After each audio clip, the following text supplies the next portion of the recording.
No Mikko Rantanen?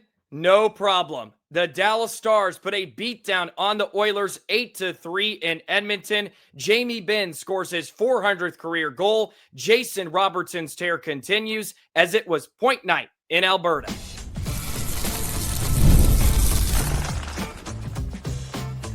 You're Locked On Stars, your daily podcast on the Dallas Stars. Part of the Locked On Podcast Network, your team every day.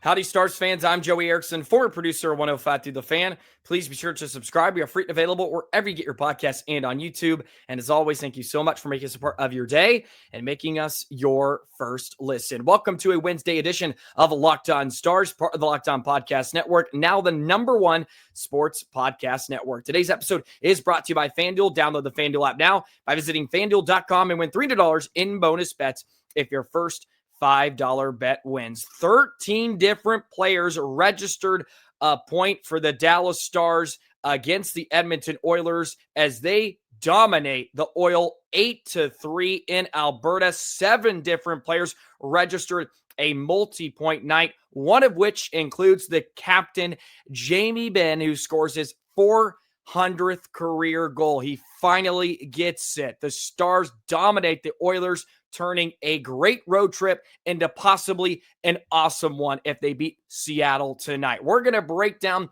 the thumping of Edmonton on today's show. We're going to play Galaxy Grades, and we're going to preview the Kraken as well. It's a jammed-packed Wednesday edition, pre-Thanksgiving edition of Locked On Stars. As always, thank you so much for making us a part of your day. My goodness, what a victory for the Stars. 8-3 over Edmonton. And you heard me correctly, 13 different players registered a point in this one.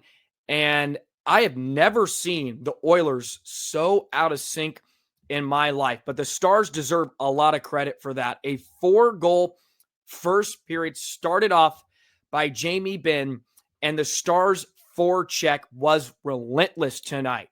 They were hungry. A perfectly executed road hockey approach by the Dallas Stars last night in Edmonton. Their forecheck was relentless. They forced Edmonton to cough up a lot of pucks. Also, Edmonton helped out the Stars. They were not very good. I don't know if this says more about Dallas. Maybe it says more about Edmonton and some of their struggles, because defensively, they were just awful. The Stars were wreaking havoc in front of Stuart Skinner and Calvin Pickard, who had to come in relief in the second period. They were all over the front of the net. Real soft defending from Edmonton, but Dallas was getting to the right spots. They were getting to the right spots. They were hungry. They were winning the board battles. They were winning the 50-50 pucks. They just were skating extremely well. And Dallas deserves a lot of credit for taking advantage of a really flat Edmonton team. And one of my bigger takeaways from the game tonight is the Stars' response to Edmonton scoring, or potentially finding a spark in the game, because the Oil got the first goal of the second period to make it 4-1. And at that point, a 4-0 lead is big. But if there's one team that still has me on the edge of my seat when you're up by 4, it's Edmonton. With McDavid and Draisaitl, they have to be one of the scarier teams when you have a big lead. Them and probably Edmonton, or Colorado is up there right now. As the two teams you may have a 4-goal lead against, but you almost have to play like it's a 2-goal or a 1-goal lead. But it was that response from Dallas. Edmonton makes it 4-1. They get a power play. They get a 5-on-3. Kada boom, kada bang. Boom. It's 6-1. 2 power play goals. Robertson, his 14th of the season, extends his goal streak to 7 games, the longest goal streak since the Stars have moved to Dallas. Johnston picks up a helper on that one. Johnston scores the next power play goal, his 12th of the season. It's just a beauty in front. He buries home a puck, and the Stars make it 6-1. And then the third period, the Oil make it 6-2. Again, it's a 4-goal lead, but they get the next one. Roslovic comes down, makes it 7-3. The Stars get the next one. They never allowed the Oil to get a taste, to get within reach. And I think that is one of my biggest takeaways from the night, because we've seen Dallas get up on some teams early this season and not necessarily be able to put them away. And tonight they just buried Edmonton and sucked the life out of the entire building. They gave them no chance in this one. And realistically, when Clattenburg scored the first goal for Edmonton, it was his first career goal, which stinks in a game like this. That was probably the one chance Edmonton had if they wanted to spark a comeback. But still, to go back-to-back on the power play, your power play was lethal tonight, 3 for 4 to put them away. You capitalize on the 5-on-3, which was a must. That was too easy. I mean, Robo just sat on the near side post. Sagan with the helper. Man, he was incredible tonight. We don't have enough time to go through all the positives, unfortunately, in today's show. We could go for an hour because there were so many different individuals, so many different lines, pairings that got involved tonight. And it was awesome to see. Bastian scored an absolute beauty. He gets 2 on the night. He could have had a hattie. Jason Robertson could have had a hattie. Jamie Benn should have had a hattie in like the first 15 minutes of the game. He hit the post early, had so many decent looks. Congratulations to him for getting 400. Wyatt Johnston just had the quietest 4-point night I think ever witnessed. He had a goal and 3 helpers. He was spectacular, as you would imagine in this. He picked up his 200th career point, 100th career assist as well. There's this awesome little stat that was tweeted out by Josh Clark. With Bastian's goal, 21 of the 22 skaters used this month have had a point. That includes 16 different goal scorers. Dallas had 7 different goal scorers tonight. Bastian was the only star to double up. And Dallas just did so many good things tonight. They were relentless. And Edmonton was bad. So I don't know, again, if this says a whole lot about Dallas, but we need to give the Stars credit for taking advantage and just knocking Edmonton out of their misery. It was an absolute thrill to watch. It was just bang, bang, bang. Edmonton, when they got a little spark, boom, Dallas would punch back. And I think that says a lot about where Dallas is right now. Early in the year, they would get up and they would relinquish some of those leads and they would kind of sit on them and they just sort of stopped playing, be more passive. Tonight, they just continued to put the pedal to the metal. They put the hands on the throat. They outshot Edmonton 30-25, which I think is a good thing because they could have been up 4-1 like they were, and Edmonton would come back and maybe end up maybe Stars win, but they end up getting outshot. In this one, that's not the case. Just completely dominant. They were physical, and Edmonton just wasn't ready for the task. As simple as that. The Oilers were not ready for that type of effort from Dallas. They could not compete. Otter was good in moments. Obviously, they didn't need him much tonight. Wasn't great at some points, but in a night like this, without Mikko Rantanen, your leading guy, you thought, well, maybe the power play would suffer a bit. Maybe the offense is a touch. I mean, nobody skipped a beat. Ben was so good. So was Sagan. Man, he was making so many good passes and looked spry and looked young. Johnston was playing with Ben and Steele. That line was dangerous. 9 scoring chances for that trio, which led the way. From Johnston, Ben, and Steele, I just thought everybody was moving well. And Dallas they were ready tonight. They were ready. And we all know the issues they've had in the past against this Oilers team.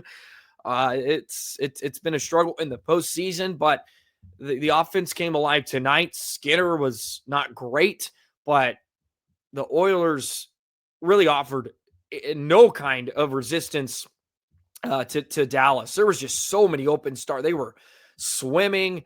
Dallas was playing Globetrotters in the offensive zone, extended shifts, and really getting whatever they wanted. That was really a cathartic experience, I think, for all Stars fans. Ben getting the goal was big time. Bastian with a couple. Great to see Ritzy get one late too. Steele was in on it. Power play was humming. Just all facets of the game. Stars go 1 for 1 on the penalty kill. That was nice.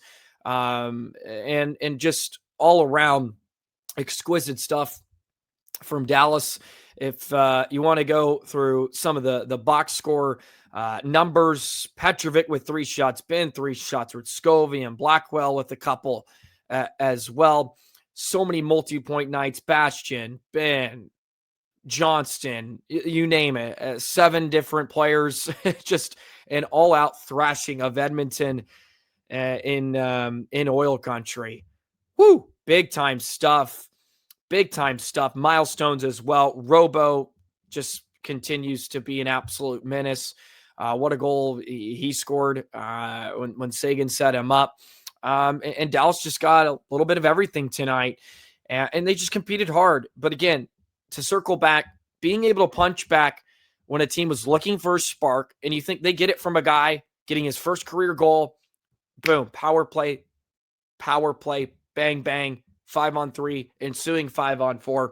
Game's out of reach at that point, 6-1 after 2 periods. Let's give out some galaxy grades on today's episode of Locked On Stars. We need a black hole, we need a shooting star, and a supernova. We'll do that in just a moment.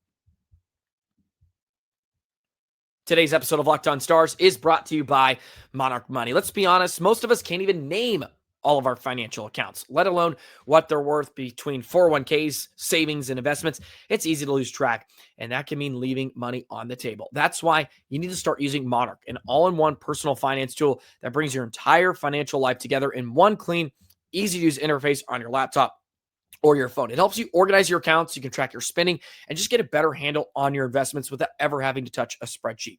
Monarch's visual dashboards and smart tools make it so much easier to understand where your money is going and how to make it work harder for you, whether that's just for yourself or your partner as well. You can see shared goals and just make better financial decisions. It's about financial security, right? So don't let financial opportunity slip through the cracks. Use code LOCKEDONNHL at monarch.com for 50% off your first year. That's monarch.com, code LOCKEDONNHL for half off your first year. Galaxy grades on this Wednesday edition of Locked On Stars. We do this every so often after some big wins. A supernova, we need a shooting star, and a black hole. The black hole is negative, shooting star is good, and then, of course, your supernova, who had the MVP night for the Stars. Let's start with a black hole. This one is a little tongue-in-cheek, but a black hole to Pete DeBoer. Pete DeBoer, the former Stars head coach who had his struggles with the Oilers in the past. And yes, I understand it was the postseason, but a bad night for Pete DeBoer, who thought Jake Oettinger couldn't get it done. And the last 13 games or whatever it was in the postseason against the Oilers, Jake Oettinger was fine tonight. Big black hole for him. Glenn Goaltending has the answers against his former club. We kind of lost it in the offensive explosion. It was the return of Glenn Goaltending. I know they already took on the Oilers early this month. They got a win, but a beatdown in the road building tonight. So a black hole for Pete DeBoer. It's not a good night for him watching him at home as he prepares for the Team Canada Olympic run. I imagine he wants Wyatt Johnston on that team. I hope so. I would love nothing more for Otter to be that guy in the Olympics as well. We haven't really touched on it. Maybe we should tomorrow to some degree. Oettinger has like a front row seat now to become the number 1 goalie in the U.S. with Hellebuck being out for a bit. He may be back before that, but still, that could be juicy. Black hole, Pete DeBoer, not a good night for you. Our shooting star, we'll give it to Robo. I can't give him the supernova, although he had 3 points. We'll give it to Robo. He deserves it. Sets a little franchise record. He's going to break it tonight. Just put that in stone. It's being broken tonight. Sets a little franchise record. Continues to extend it tonight. Good night for him. 3 points, goal, couple assists. Shooting star for Jason Robertson for being absolute beast. And we talked about it yesterday. I think this is the best Jason Robertson I have ever seen since he's been in Dallas. Our supernova, we have to give it to Nathan Bastian. Have to give it to Bastian. who probably earned himself a spot in the lineup tonight. Maybe Blackwell or Beck gets a night off. Bastian gets back in. How can you not leave him in tonight against Seattle? 2 goals, almost had the Hattie as he celebrated like he scored I think it was the 3rd or 4th goal of the night for Dallas as he batted it out of midair. It was clearly a high stick, but he celebrated and he tried to sell it, but it was blown dead immediately. 2 goals from him, jumping in because of the Rantanen suspension. That's hard to do. It was really hard to do to get back in the lineup and just be ready and rearing to go. He was great and deserves the supernova tonight from Galaxy Grades. So we're going to show him some love. A 2-goal evening from him. He took a penalty. That's all right. He's mixing it up and deserves the supernova. So congrats to him on being handed a supernova here on Locked On Stars. It's an incredible honor. I'm sure he'll be told about it before tonight against the Kraken. Fox had a couple of assists tonight. I mean, just everybody's involved. Sagan with 2. Man, felt like he could have had a 5-point night. Kolacholnak picks up a point as well. Just a lot of goodness from the Stars. So those are my Galaxy greats. Pete DeBoer, Black Hole, Jason Robertson, the shooting star, and Bastian is our supernova for the night. The Bork line is just remarkable as we kind of shift to this, Stars fans. What they are doing is as impressive as what any line for the Stars has done. That needs to be realized, Stars fans. I know they're not scoring at an alarming rate because they do lack just a little bit of the scoring finish. But stay with me here with the Bork, Beck, Wiscovian line. Look at this. They played 77 minutes together now. I don't know if this includes tonight. 5 goals for, 2 against, 37 scoring chances for, 23 against. They had 5 scoring chances today, none against. They're just the perfect little blend. Perfect little blend. They can win faceoffs, really reliable in their own zone, work extremely hard. They forecheck their asses off, and they usually get chances. They don't maybe convert as much as you would like at points, but lately they've been chipping in. They did in Vancouver. They did here last night against Edmonton. It's like impressive stuff. They have one of the highest Corsi for percentages of any line this year. It's like top 5 for lines that actually have at least 15 minutes of time with one another. They are really, really fun to watch too, just because they work. They have the highest expected goals for. It's 3.72. I mean, that's getting it done. This isn't like a small sample size at this point. Yeah, like they are something. Their expected goals for percentage is way up there too. They're top 6 there. They are really putting teams in oppositions in blenders. It's just a really nice mix, and not really a line we thought coming in would have any sort of production. Not even a line we even kind of dreamed or thought about. We didn't even think Wiscovian's going to make the team until all the injuries started to pile up, right? And that's one of the things that I kind of thought about throughout the night was the Stars are doing all this, and it's not ideal. We can go back to a couple months ago when I put out like my ideal lineup for the Stars coming in. It's not even close. It's a blender because of the injury. Like Duchesne hasn't played more than half the games. I was like, Sam Steele's going to be a better line mate with Sagan and Duchesne than Marchment. Well, they haven't even had to play together. Steele's playing top 6 top line minutes for Dallas. And it's nights like these, you're just like, they're just figuring it out. And it's a bad couple weeks for the anti-Goaltending crowd. It's a bad couple weeks for y'all. They have found a way. They have found a way, and they're not even almost in the same stratosphere as Colorado right now, but they're keeping pace, which is in itself a win for Dallas, just to keep within arm's reach of Colorado. They only trail them by 5 points here, since Colorado can't lose at all. The points percentage they showed on Victory Plus after the game was hilarious. How Dallas is 696, which is, if you look at the league, that points percentage, 696 is second best in the NHL. And Colorado is like a good 200 points above them. Just remarkable. Really on both accounts. Two central teams just putting the work here. And Dallas adds a couple more points to their start already. Okay, can they make it an awesome? Can they take 7 out of the 8 points with a win tonight in Seattle? Let's preview the Kraken. Stars have already beat them once. Can they finish off the month with a sweep of the Kraken here tonight? We'll do that in just a moment.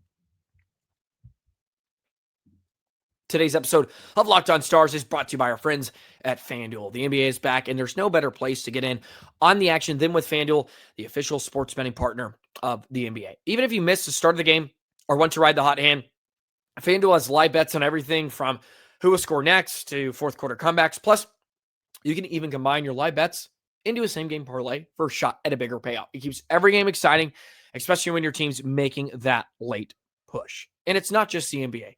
It is NHL hockey. It is CFB, college football. It is NFL, the National Football League, right? So many different ways for you to play with FanDuel. And right now, FanDuel is giving new customers $300 in bonus bets when your first $5 bet wins. So get in on the action with FanDuel right now. Head to FanDuel.com to sign up and play your game with FanDuel. $300 in bonus bets if your first $5 bet wins for new customers. Head to FanDuel.com to sign up and play your game with FanDuel, the official sports betting partner of the NBA. Man, is exciting to do episodes after thumpings like that one last night. 8-3 Stars. And now they have the Seattle Kraken here on a back-to-back. I'm really curious. It's probably not happening, but I thought since Otter didn't get much work tonight, what if they play him against Seattle here? Maybe I'm way over my skis there, but he didn't get into much of a rhythm because it was just here. It was pockets here and there when Edmonton would get some looks, but he wasn't all that taxed. So I'm curious if they would actually think about playing him again. It may be stupid. Maybe just because injury-wise, just the fact that he warmed up and did everything, maybe it's not smart. But I'm just thinking, man, why not get him another start here?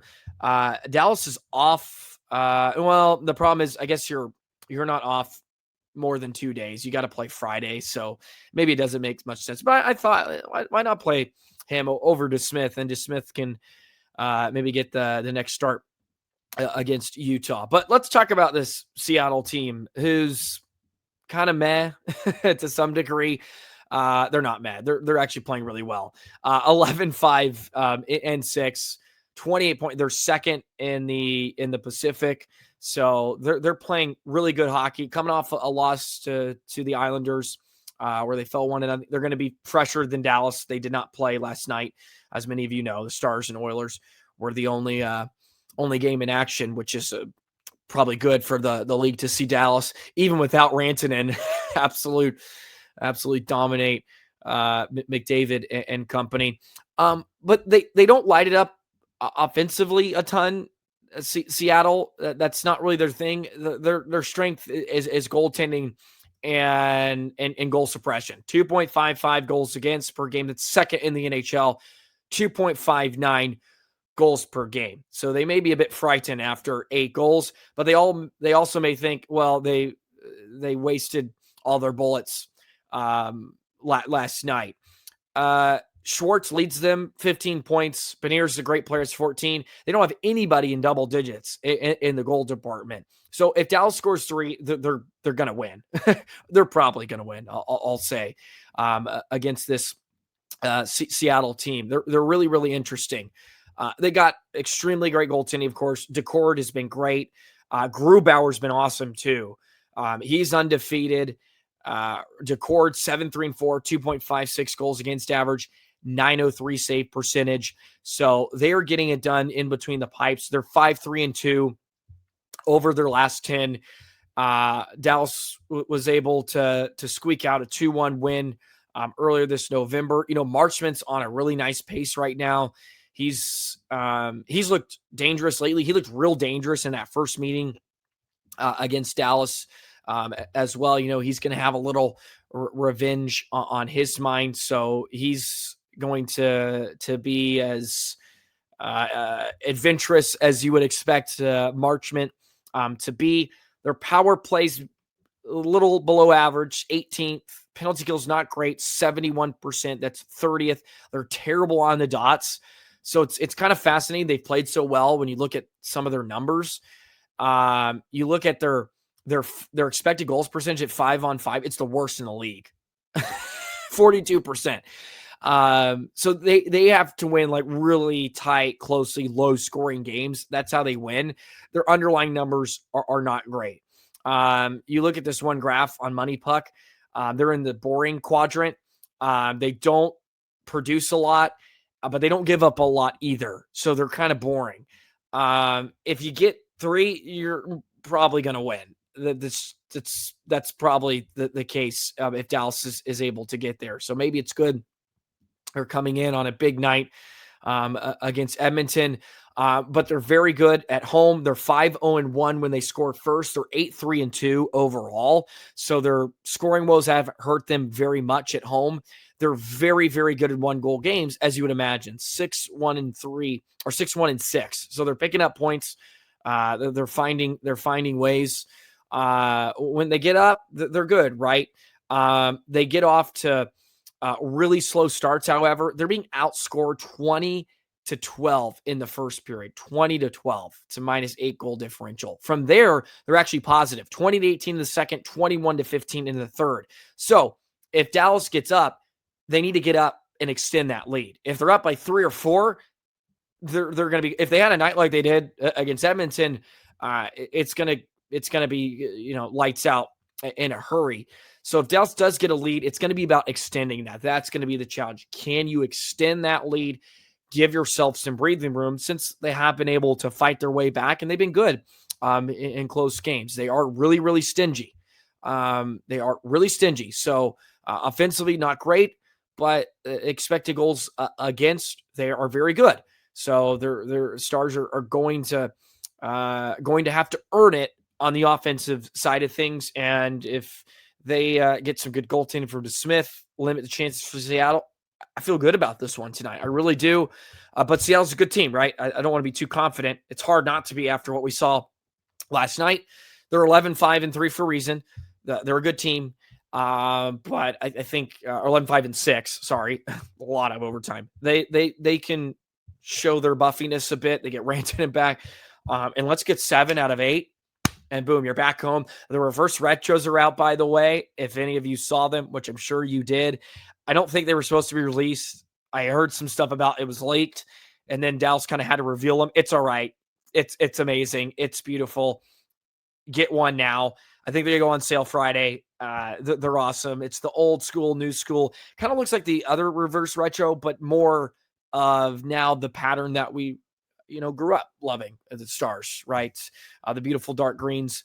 So really, really good stuff there. Stars are kicking ass and taking names. That's going to do it for today's show of Locked On Stars. Thank you, as always, for making us a part of your day. Thank you for making the Locked On Podcast Network now the #1 sports podcast network. We're bragging about that there. I know you probably hate to hear it, but we're excited about it, and I'm happy to be a part of it in some small way. Look, certainly not me that's raking it in for the network as a whole, but I'm doing my part. Thank you, guys. Please subscribe, by the way. Hit that notification bell.